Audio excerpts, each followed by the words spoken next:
Well, good morning, everyone. I want to thank you for joining us this morning for a very important press conference related to an emergency piece of legislation.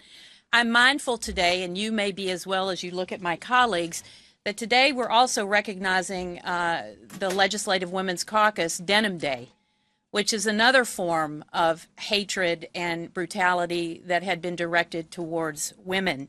So I wanted to make sure you know that we stand here today with that in our minds as well. It's good to be here, of course. You're going to hear from a number of people, but with our governor, with the CEO of Planned Parenthood, with the president of the California Medical Society, you will hear from each of them about this really important piece of emergency legislation. I want to thank the Democratic Legislative Women's Caucus for leading and prioritizing the governor's proposed bill, SB 233. In particular, Chair Nancy Skinner, Vice Chair Cecile Aguiar-Curry, and of course, all of my colleagues that are here today. We absolutely must thank you, Governor Newsom, for leading, not just in California, but across the country, creating the Reproductive Freedom Alliance. That is 21 states with 21 governors banding together to fight for women in America. Now, this latest out of Arizona, this draconian law from 1864, is the reason this alliance is needed. And I would also add that Governor Katie Hobbs, of course, is part of the alliance formed by our good governor. More than 36 million women and growing, unfortunately, across the country are being affected negatively. Their rights, our rights, stripped away from us in the blink of an eye. And that brings us to SB 233. And California and this governor and this legislature will continue to lead for California and for anyone in need of service. As a former provider who scheduled doctors at our clinics across the state in the mid-'80s, understanding that we had to bring the professionals to where the clinics were across this state, I understand the value of having trained providers and doctors.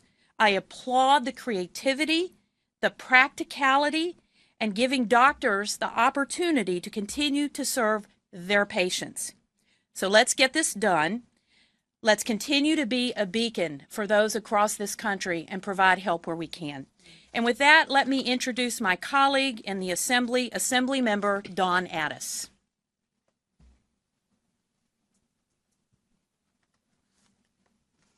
Well, good morning and thank you. It's a huge honor to be here, and I want to say thank you to our governor, thank you to my colleagues here for your leadership and your steadfast commitment to women's rights and reproductive justice.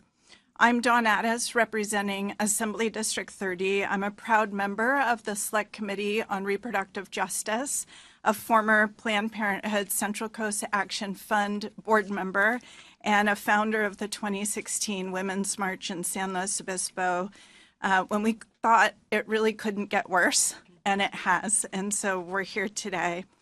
I want to start by saying to the people of Arizona, whose lives are being unwound by cruelty and outdated laws, that here in California, we see you, we hear you, we care about you, and we are taking every action possible to help you access the care you need, when and how you need it.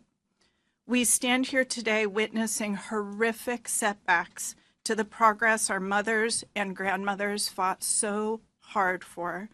People in Arizona and across the U.S., especially young girls, BIPOC youth, and LGBT youth, cannot count on the same access to basic reproductive health care that so many of us had and all of us deserve. But I will say that in the face of adversity, we cannot give up. In California, we do not give up. And that's why I'm a proud co-author of SB 233, the urgency bill. So again, I'm honored to join our governor. I want to say thank you, Governor. I want to say thank you, Women's Caucus leadership. Thank you to the Pro Tem and Pro Tem Emeritus and our speaker who are answering Arizona's call for help. And I want to urge all of our colleagues in the legislature to do the same. And now I would like to introduce one of my favorite colleagues, Senator Menjivar. Favorite to a lot. Good morning, everyone. Senator Caroline Menjivar here. I stand here as what Arizona would consider, or would hope to consider, a third-class citizen, as a woman and as a lesbian. And they're looking to pass laws that, in that time, I would have been forced in the closet or forced to stay in the kitchen. As a Latina, as a Latina who grew up in a community of color, where access to basic healthcare was a struggle, I know firsthand that barriers exist in accessing just the basic medical needs. Now I have the great honor of representing my communities and California, and when it comes to reproductive care, I will not just rest until our state is truly the nation's reproductive leader. Preserving access to reproductive care for all in the United States is of utmost importance because even in a progressive state like us, it is women and birthing people of color who encounter the most barriers to services. In states with restrictions, that's even further amplified. White women and women of means can afford to obtain services from out-of-state providers of their choosing, not just border states like Arizona to California. But Black and brown women who already face multiple obstacles to care will have zero safe options unless California has a strong provider network in place. So I'm grateful to the leadership behind me, in front of me, to the partnership of the governor in introducing this legislation and bringing it forward to once again further stamp our place in history as a leader. So let's make California a further safe haven for women and birthing people of color to get reproductive care they need. Now I'd like to introduce my sister-in-arm, Assemblymember Lori Wilson. Thank you, Senator Menjivar. As was stated, I'm Assemblymember Lori Wilson, have the distinct pleasure of representing the 11th District as well as chairing the California Legislative Black Caucus. Good morning to you all. I'd like to start by thanking our governor, first partner, legislative leadership, as well as the leadership of the Women Caucus, and of course, all the wonderful women standing behind me for bringing this important legislation forward. Once again, the right to health care, the right to privacy, the right to choose has been compromised by outdated draconian laws that deny women their dignity and autonomy. Abortion access is an essential part of health care, period. It is heartbreaking to see that in the year 2024, we are still fighting this fight to allow women to make decisions that are right for them and their bodies. According to CDC, Black women have the highest rate of abortions, with 23.8% abortions per 1,000 women. The majority of these women, 56.9% of them, were in their 20s. This is according to the data. These women made a choice they believed was in their best interest. As chair of the California Legislative Black Caucus, it is my duty to support the health choices of Black women across California and ensure they have full access to quality health care to meet their needs. Unfortunately, as we know, access to abortion and effective birth control services directly affects not only your health, but your financial health as well. It is not as simple as deciding whether or not you want to be a parent. For some, it is the decision around whether or not you can afford food or housing, or even if your body can safely sustain light. Or it can directly relate to the circumstances of how you came to be pregnant. No matter your background, your race, or your socioeconomic status, this decision can also be the choice that determines your quality of life now and in the future. And this is not a decision a state should be making for you. You have the exclusive right to decide what your future looks like, and that includes the choice of whether or not to be a parent. To our neighbors in Arizona and beyond, we say, California will protect your right to choose. California is a safe place. So California welcomes you. Thank you. It is my pleasure to present the next speaker, my colleague from Sacramento, Senator Angelique Ashby.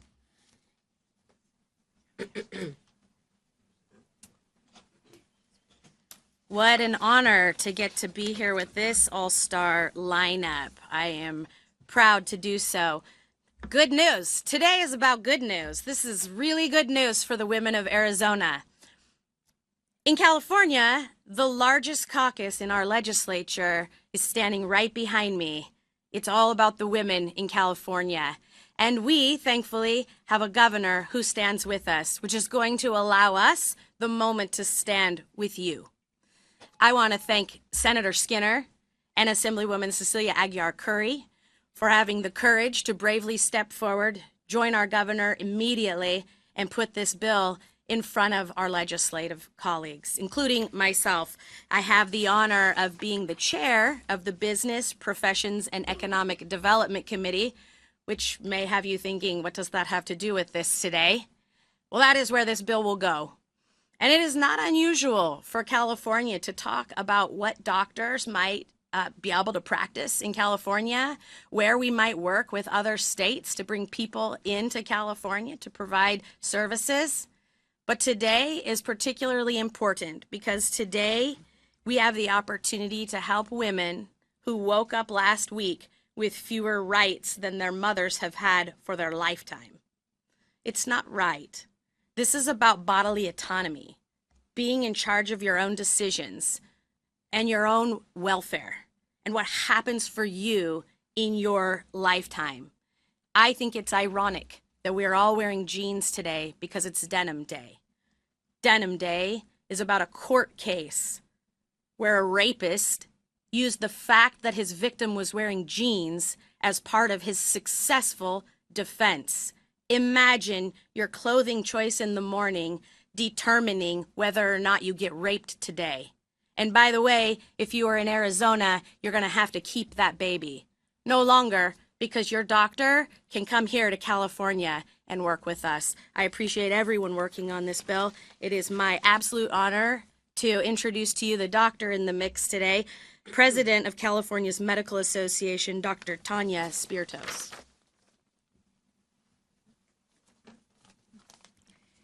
Good morning, everyone. My name is Dr. Tanya Spiritos. I am an actively practicing gynecologist and president of the California Medical Association. I want to start by thanking Governor Gavin Newsom and the Legislative Women's Caucus for their unwavering commitment to ensuring access to essential health care services. The recent Arizona Supreme Court ruling paves the way for a near-total ban on abortion in Arizona. This decision not only infringes on women's rights to seek needed health care, but it also endangers their health and well-being, as well as the health and well-being of their families and communities. We have witnessed the repercussions of such bans in other states, where women face increased health risks, including higher rates of maternal mortality. Also, these bans disproportionately affect marginalized communities, including low-income individuals and people of color who already face massive barriers to healthcare access. As physicians, we believe that patients must have access to vital, often life-saving reproductive health care. We believe that all personal medical decisions, including those around abortion, should be made by patients in consultation with their health care providers.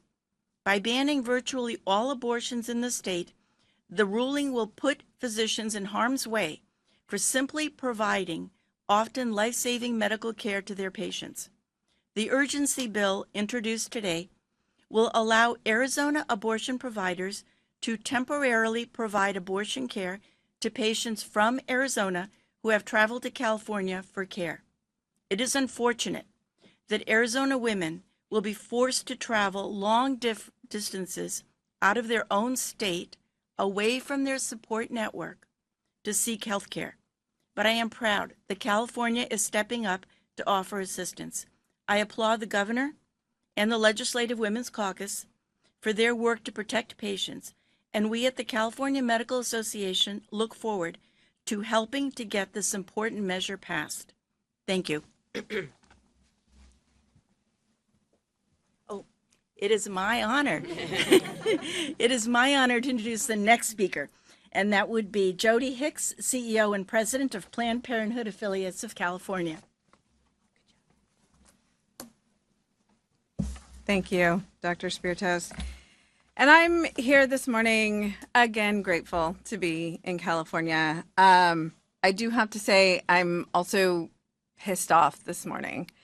And I started my morning, I think, like many of my colleagues behind me, listening to oral arguments at the Supreme Court. Listening to them for an hour and a half argue about whether a pregnant person living in the state of Idaho or any state with a ban, or even a person traveling to that state, that is experiencing a medical emergency, like an uncontrollable hemorrhage, like kidney failure, like something happening for the future of pregnancies that they may want, can receive stabilizing, life-saving care. And this is the debate we're having today. So just to be clear, the national abortion ban that is threatening us and the abortion bans that are happening state by state has caused nothing but chaos since Roe was overturned less than 2 years ago. Abortion patients have been criminalized, legal access to medication, abortion, birth control, IVF, and now medical emergency care is in the balance. And of course, why we're here today, which is a near total abortion ban in the state of Arizona, our neighboring state, that will happen in mere weeks. And something that we all watched as Republican members of the Arizona legislature cheered on the floor and applauded that they were taking away rights for our daughters that we all have enjoyed, what has been expressed a lot here today. And the cruelty of what is happening is the point of it all. State abortion bans have caused chaos, confusion, and contribute to the fear across state lines for both patients and providers, which is why, again, I'm grateful to be here in California. I'm grateful for the governor and the legislators that are working and pulling out every tool in the toolbox to try and do what we can for patients in California and patients coming here. But as yet another state institutes an abortion ban, and that total is now 22. Planned Parenthood in California welcomes any of these tools for anyone that seeks abortion care here in the state of California. And I just want to be clear, though, it is not good enough. No one should have to travel outside of the state they live in order to get care. So I want to thank the governor again and the legislature for their unwavering commitment to protecting California's status as a reproductive freedom state. And with that, I am honored to introduce our majority leader, Assemblymember Aguiar Curry, Vice Chair of the California Legislative Women's Caucus. Good morning, everyone. Governor and First Partner, let me start by thanking you for your continued partnership on women's civil and human rights. And I also want to thank our Speaker, Robert Rivas, and Pro Tem McGuire for supporting our efforts on this critical issue. Thank you very much. For years, but especially since the Dobbs decision, the Legislative Women's Caucus has led on all the legislative responses to the attacks on abortion and reproductive rights. We have passed legislation to expand, to protect, to strengthen access to reproductive health care in our state, including access to safe abortions to all Californians and refugees from other states seeking such care. We are not standing down until a woman's reproductive health and abortion rights stop being attacked by our country.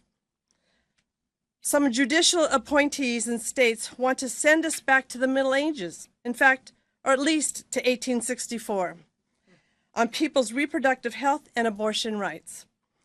They have proven that this is a fight we can win by focusing within our California borders.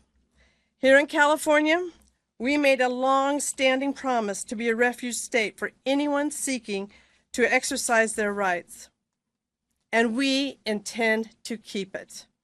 This is why we support emergency legislation to grant Arizona doctors licensure in California to perform abortion services for Arizona residents for this calendar year. So to the Arizona people of childbearing age and those who love and support them, we have your back. And at least until you get the chance to reverse this attack on your rights on the Arizona ballot this November. It is my honor to introduce to you our partner in the fight for American women's reproductive rights, first partner, Jennifer Siebel Newsom.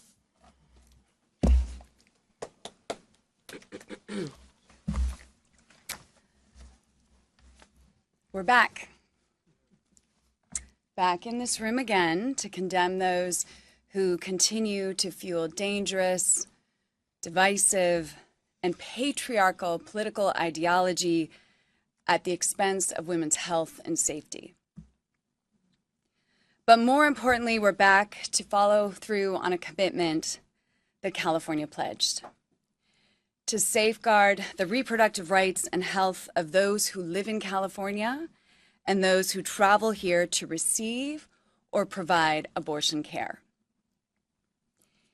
Each time I take this stage, I am less shocked but still appalled by the new lows of the red states and conservative courts that seek to distract us with their pro-life rhetoric in order to disguise a goal and a strategy even older than the Arizona law we're here to talk about. A goal to dominate and control women's bodies, lives, and futures. But none of this should be shocking. Since Roe v. Wade was overturned, state abortion bans, attacks on safe and long-used abortion medication, even assaults on IVF have all been in line with a very obvious and extreme anti-woman agenda. But with each new agenda item, because they've got their lists, California, through our governor, through the entire administration with awesome leadership over here, the legislature, particularly the Women's Caucus, and our partners have stood up to these attacks and provided a safe harbor for those seeking to exercise their basic reproductive rights. And we're not alone. When given the opportunity, women and our allies across the nation have used their voice and their vote to shut down attempts to roll back women's reproductive freedom. So I stand here today in partnership with these leaders, proud to live in and raise our family in the Golden State, a state that is unafraid to respond swiftly and strategically to counter the Arizona Supreme Court's upholding and their Republicans' refusal to appeal an archaic, heinous, and dangerous near-total ban on abortion. Because, and I'll say it over and over again if necessary, in California, we value women. In California, we value women's health. In California, we support every woman's right to bodily autonomy. And in California, we trust women to make their own decisions about their fates and futures. Now, I'm happy to introduce Senator Nancy Skinner, the author of this bill, chair of the California Women's Caucus, our friend and a champion for women and girls.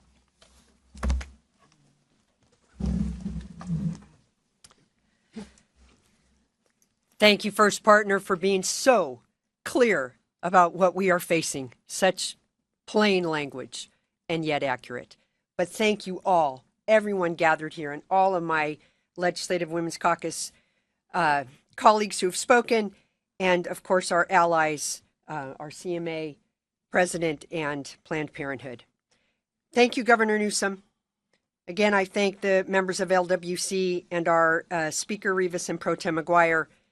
But I also want to give a shout out to Arizona Attorney General Chris Mays, because she had the courage to put out the call to neighboring states to support Arizona doctors and patients. And that's what we are responding to. Because anti-abortion forces and their Arizona Supreme Court allies resurrected a dead law a law passed in 1864 when women did not have the right to vote and when it was legal for husbands to beat their wives, among other things. And against this backdrop, as the first partner has so clearly pointed out, it's obvious that the real objective is to return women to second-class status. With SB 233, the Women's Caucus is once again taking our gloves off. And you've seen the Planned Parenthood boxing gloves. We are putting the boxing gloves on to protect women's rights. We California legislators, Speaker Rivas, Pro Tem McGuire, the rest of our legislative colleagues, at least 2/3 of them I am going to anticipate, Governor Newsom, and our state agencies will use the state of California's authority to stand strong for Arizona and their doctors. We will be a safe haven so that Arizonans do not have to carry an unplanned, unwanted, or health-endangering pregnancy. And our Arizona sisters can come to California to get the health care that they need from their own doctors who they rely on. And Arizona doctors can come to California without fear of spending 2 to 5 years in prison, which are the criminal penalties associated with that law. We proudly take on this fight. We will not abandon our sisters or their healthcare professionals in Arizona or in any other state. And all of our actions have demonstrated that to date. So now I would like to introduce Governor Newsom, who has stood with the Legislative Women's Caucus and our allies in the Future of Abortion Council, Planned Parenthood, Black Women for Wellness, Latinas for Reproductive Justice, Reproductive Freedom for All, and all the rest.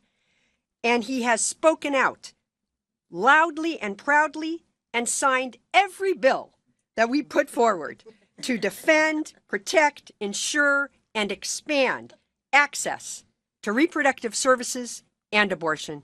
Governor Newsom. Thank you. And there have been a lot of bills. Let me thank you, Senator and Majority Leader, to the Lieutenant Governor, to all of the remarkable leaders assembled behind me, led by the Pro Tem and the Speaker, and of course, my partner in life, not just the first partner in the state of California, Jennifer, for her passion and collectively for their action.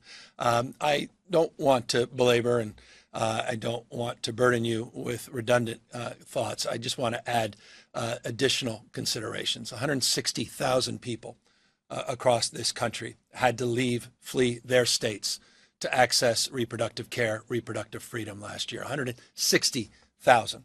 65,000 women were raped last year and became pregnant because they're rapist babies. In just 14 of the most restrictive states in this country. This is not an academic exercise. This is real life. This is happening in real time. We've seen the costs of that, not just in terms of access and care. We've seen the cost in terms of not only quality of life, economic costs, but we've seen the medical costs. We've seen the damage it has done to women, their bodies, as Jen said, their life and their futures. And we're seeing that playing out in real time, including, as Jody was saying, as we were all crawling out of our skins, listening to Judge Alito and others questioning the Solicitor General on the draconian laws in Idaho that have forced women quite literally to flee in emergency rooms by helicopter and by air transport to flee other states. Many of those that have fled other states have come to the state of California. We've seen that in Imperial County. We've seen in Riverside and San Diego. We've seen a 10% increase just in the last year or so of out-of-state requests for care.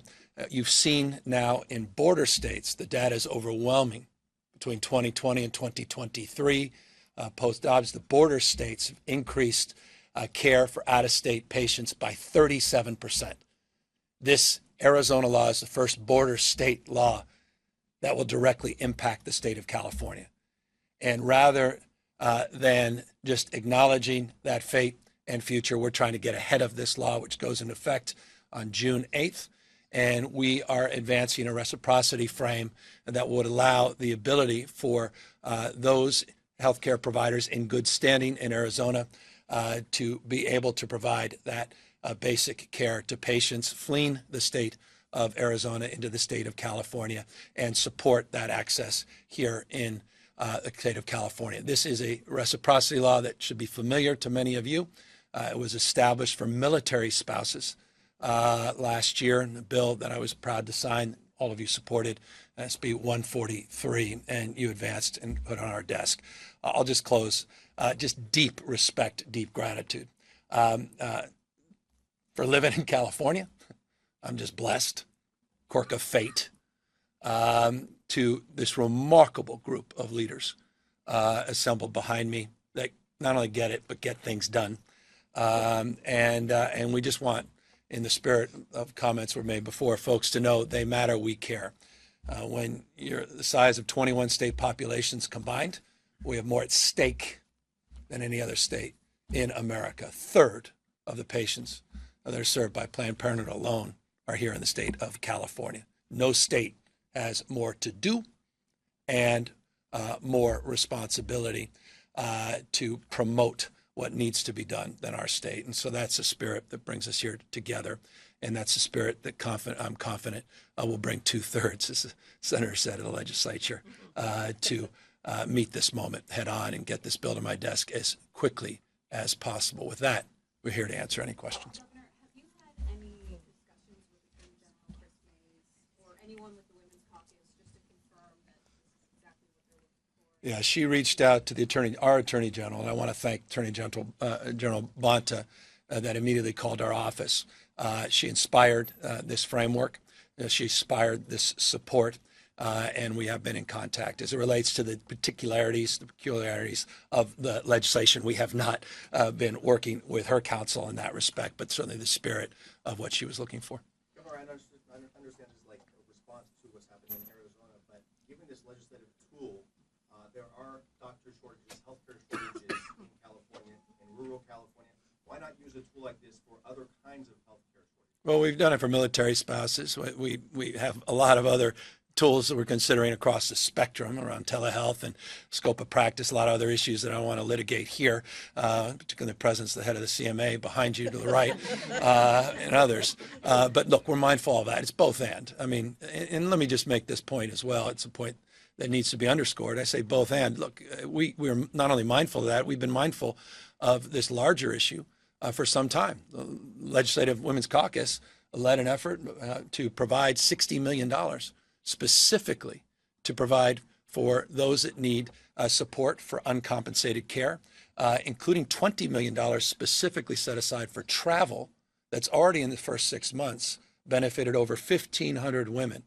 We've used $5 million of that $20 million for travel-related expenses, for lodging-related expenses, for people that need to seek reproductive care out of the state. It's all of the above, and I am remiss if I didn't acknowledge an organization that appeared out of nowhere yesterday, gave us a call and gave us a check, or at least committed to a fund that they've created for specifically the purpose that we intend to advance here in the state of California. It's an organization called Red Wine and Blue, and they are funding with an initial contribution of $100,000 specifically to this effort to support our broader efforts, a creation of an Arizona Freedom Trust that will support those seeking care from out of state that otherwise could not afford that care. Again, it's a stacking of many considerations across the spectrum, and I won't get into more particularities around our last few budgets as it relates to the issue of supporting more doctors in rural parts of California. Governor, I'm sorry. the Dobbs decision have tried to penalize people who are seeking abortions out of state. Is there anything that California can do to address that for Arizonans who might face that? Well, you've seen, I'm doing some ads. I'm trying to highlight this. Created a website, righttotravel.org. You see the website we created, Legislative Women's Caucus led, abortion.ca.gov, which lays out all of the principal points that I'm making here today. It's an aggregation site that provides detailed information for people seeking reproductive care. We've done billboards, to your question, promoting this website in 7 other states. I'm currently doing an ad that the Republican Party in Alabama is threatening to sue me for as it relates to highlighting a bill that was introduced in March. They may want to read that bill that would seek to criminalize people that aid and abet people seeking reproductive care, meaning it's a travel ban. What is going on in Idaho? They did a travel ban. That's not what's being adjudicated at the Supreme Court today, but they had previously done a travel ban to make it illegal to travel out of state to seek reproductive care, aiding and abetting. Tennessee, Oklahoma. Thank God in Mississippi it just died, but in Alabama it's still thriving. The AG in Alabama said not only would he support that effort, he wants to expand it beyond even the principles of the bill that was introduced and is being heard in the Alabama legislature, and he wants to advance criminal conspiracy charges. He said that in August of last year. This is serious. One thing it all has in common, it's guys like Alito. It's men determining the fate and future of women. I don't know how. I'm serious. I said this morning. Forgive me for this. I said to my staff, mostly women, I said, I don't know how everything just doesn't stop. And we're not out there saying enough. This would never happen if it was men. We know that. This is really sick what's happening in this country right now. And spare me this freedom gospel. Spare me. Pro-life? Really? What about the rest of life? Governor of Alabama, Tennessee. When they're cutting prenatal programs, they're cutting access to child care. They've never been out there, none of them support increasing paid family leave. They're attacking not just access to reproductive care, they're attacking contraceptive care actively. The United States of America today, 2024. So again, I'm empathetic. I've got problems in life. I can't even imagine translating these problems if I'm a young woman of reproductive age in these states. And so we want to lend our hand, not just our hearts, and we want to create a framework of real support.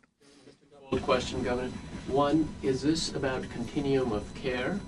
Because women can already come to California and get the abortions, having Arizona providers do it for them. And B, would it protect the doctors when they return back to their state? Well, we have well-established laws as it relates to privacy and protection. I want to thank the CMA, doctor, and others that have led those efforts, and we have nation-leading laws on that. By the way, our Reproductive Freedom Alliance, it's now 23 states. We're very proud. We just got Kentucky to join our efforts, and the senators speak on that more specifically. But it's part of that toolkit that we're sharing with other states that are advancing similar laws and privacy protections. But just briefly, as it relates to the issue, what we're trying to advance, ask the folks, the first stop is near Yuma, Arizona, coming on the borders in Imperial County. They had a Planned Parenthood there that burned down. It's a shack right now. The burden is going to be overwhelming in Imperial and Riverside after January. And so to the extent that goes to the broader range of whole person care, this is about human resources that are also scarce as well. So. Just additionally, SB 233 will be in print. It's being amended. The language is being amended into an existing vehicle, SB 233. It'll be amended tomorrow. But that language includes privacy protections so that California will protect the privacy of any Arizona medical professionals that come here under this law. So it's built in. So we have done that in addition to all the other privacies that we have built into the other laws that Governor Newsom has signed, including having our law enforcement, basically prohibiting our law enforcement from engaging with other states' law enforcement around the other states' enforcement of these draconian laws, and also inability to get subpoena cell phone records. All of that we have built in, even preventing the very cell phone companies and social media companies from releasing information that might enable a state to prosecute either a patient or a provider. Governor, What message do you have for Californians that are potentially concerned about this plan? And in your opinion, is abortion the biggest issue on the ballot in November? Well, I mean, if you care about women and girls and their life, their fate, future, I mean, to me, it's just so foundational. It's so remarkably foundational that I don't know how it can't be. But I don't look at it as from a technical political. There's some cynicism when we look at it purely from a political frame. This is just about basic decency and humanity. It's about respect for women and girls. I mean, this is, as Jen says, it's about power and control, period, full stop. And these folks want to bring us back. I was wrong. I said these folks want to bring us back to a pre-1960s world. I got that wrong. They want to bring us back to a pre-18th and 19th century world. Sure, the 19th century relates to an 1864 abortion law, but the 18th century relates to what they're doing on gun safety and the Bruin and the history-only framework, going back to the 1700s. I mean, it's really extraordinary moment that we are living through. Now, you asked another question, which I've now forgotten. In your opinion, is abortion the biggest issue on the ballot? Well, even prior to that, though, why this matters to Californians, and look, we're already being impacted by people fleeing other states to access care. So for Californians, what does this have to do with me? It has everything to do with me. You know, we all are absorbing that already, and we're asking for more support, a little reciprocity, and we have patient relationships that we also want to protect in that construct. And this would allow those providers that already have pre-existing patient relationships to provide that care within the state of California without fear of litigation, fear of any reciprocal criminal prosecution. Mr. Newsom,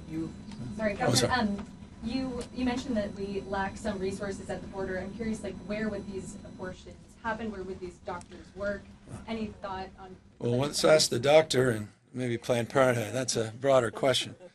I mean, anywhere and everywhere, but doctor? Thank you. The idea of where would they work, we have many existing doctors' offices and clinics, and the idea being that those physicians who may have advertising, that may have connections, network support in Arizona, would be able to spread the word that they are now practicing out of an existing office in California. And I'm certain that there will be alliances made also with community clinics and with Planned Parenthood. Jody, do you want to speak on the Planned Parenthood issue? Sure. I mean, I'm reluctant to say exactly what will happen when. This is another tool for what will happen, what we can use as we continue to be impacted as state after state or court decision after court decision impedes access for people as they need to come into California. And I think that's the blanket answer. Planned Parenthood right now has been preparing for this for over 2 years. We are serving patients from out of state. We will continue to do that. What we don't know is what will happen as Arizona comes next year and it's a neighboring state. We know that we couldn't have predicted what has happened now in the 21 states that have instituted bans and the travel of patients and where they go and how they will seek care. What we do know is patients will try and seek care because it is life-saving, because they need to be able to make decisions about their futures, and patients will go where they need to go. And so what we're doing today is instituting any tool that can help with that. But we can't accurately predict what happens because this is a healthcare delivery system that we're now bifurcating state by state, and it just doesn't work that way. And that's why we have the chaos and confusion that we have today. And we're instituting laws as it comes at us, like a fire hose of bad laws in 2 years when we've had some sort of stability. And I also want to say that Roe v. Wade was always the floor. It was never the ceiling. It was never the best that we could have in terms of access to abortion and reproductive health care. But what has happened now is we have no floor. We have no base. And this is what we're experiencing, and it's why we're doing everything we can, and we're grateful that everyone's doing that. Just really quick, though, at the root of your question and yours, the brilliance of this bill is that by licensing Arizona doctors in California, we give them access and privilege in California medical institutions where they can come and provide procedures. That makes it easier for them, and it lessens the impacts on Californians. Last question. Governor, just two things. I mean, you mentioned the advertisements you've been running about quickly for just everything you've done in Florida with DeSantis. What is the message to Governor Brad Little of Idaho or Bill Lee of Tennessee, and also also a message I think you want to get out today of Virginia. I know it's unrelated. Just what's your message for the people of the Central Valley? I know you sent out a press release about partnering with the Bakersfield Police Department, with California Highway Patrol. Anything you want to say to our viewers in Bakersfield, Kern County, and Central Valley? Well, just briefly on that, we announced a joint operation, not dissimilar to what we did in Oakland and in San Francisco with the California Highway Patrol working with Bakersfield PD. It's a similar effort where we are going to do proactive policing, focusing on illegal activities along the lines of DUIs, cars that have been stolen, retail theft efforts. It's an effort that will have component parts that are not just law enforcement. There's a Clean California component. There's community building components that are also part. But this is an operation that's now underway. It's an operation that, based on the feedback I've already received, has proven to already have produced some meaningful results, and we'll be sharing those results, not dissimilar to what we've done in those other cities shortly. As it relates to some of those governors you mentioned, I don't want to get off topic, but Tennessee just passed a law that wants to address the issue of mass shootings, and they think the best way of doing that is provide more guns, but in this case just to teachers, because teachers don't have enough else to do. So they might as well be there. And someone rocks in with an AK-47, they'll just quickly say, excuse me, sir, give me a moment. I have to leave my lesson plan. Let me get my concealed weapon. Don't worry, I'm not nervous. All of you kids, sit down and let me, it's absurd. They're not serious. It's happening in these states, not serious. Tennessee on reproductive care, on the issue of public safety, on life, on the issues of life. They're not serious. So forgive me for being triggered on that. There's just a lot of issues out there. And I'm just proud to sort of protect the values that I think are universal and truly American values here as it relates to the pursuit of life, liberty, freedom, and happiness, to be able to live your life out loud. And so we stand in stark contrast. And, I'm hopeful that these travel bills die in committee. That's why I'm raising awareness around them. That's why we're focusing attention, because a lot of attention has not been placed on these travel bans. And it's just an area that just bewilders me that not more attention has not been placed on them. And that's our purpose of those ads. California's put a lot of effort in the last 2 years into addressing the potential impacts from other states restricting access, but there are clinics that have tried to open here in California that have run into local opposition and been blocked from opening in places like Fontana or Visalia. Is your administration working on anything to address those local, the California obstacles to access that are existing? I'll let my better spokesperson. As well. No, good. Well, I think Jody's perfectly positioned to talk about this. Yeah. Go ahead. We have a bill for that. You want to talk about it? Yes. AB 2085 is moving through the legislature right now, authored by a Women's Caucus member, to basically streamline, to help remove those local obstacles that can happen, as we have done in housing. But that is moving. And again, I'm going to do a little crystal ball prediction that my legislative colleagues will support. Thank you all very much. Thank you.